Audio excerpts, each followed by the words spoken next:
Mais pour comprendre l'ascension de Bardella, il ne faut pas seulement écouter ceux qui l'adorent, il faut écouter ceux qui le détestent. Car Jordan Bardella excelle dans un art bien précis, la victimisation. Récemment, lors d'une séance de dédicace de son livre, le président du RN a reçu un œuf. Immédiatement, la machine médiatique s'emballe, violence, agression, atteinte à la démocratie. Mais face à cette tempête dans un coquetier, la France insoumise refuse de jouer le jeu de la compassion. Regardez comment Manuel Bompard tente de briser le narratif de Bardella. D'abord c'est faux, puisqu'il y a eu un certain nombre d'insoumis, il y a même sur votre antenne BFM TV Thomas Porte dimanche matin qui a reproduit un duplex dans lequel il a dit la même position que la mienne, c'est que moi je suis pas d'accord pour qu'on jette des œufs sur des gens et que je préfère qu'on combatte l'extrême droite avec des bulletins de vote qu'avec des œufs. Et par ailleurs, c'est pas bien de gaspiller de la nourriture.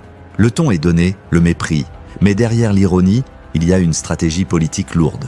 Pour la gauche, laisser Bardella jouer les victimes, c'est lui permettre d'effacer l'histoire violente de son propre camp. Bompard contre-attaque brutalement. Et que dans ce pays, l'extrême droite, elle tue. D'accord ?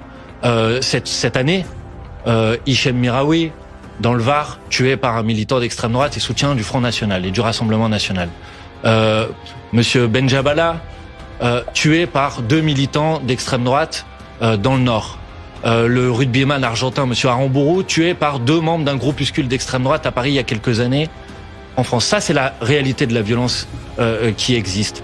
Un œuf ne pèse rien face à des vies humaines. C'est là tout le paradoxe Bardella. Sur TikTok, il sourit, il boit des coups, il est cool. Mais ses opposants tentent désespérément de rappeler au public la réalité brutale des groupuscules qui gravitent autour de sa galaxie. Bardella a réussi un tour de force, rendre l'œuf qu'il reçoit plus scandaleux que les agressions commises par ses propres soutiens. Une inversion des valeurs qui rend ses adversaires absolument fous.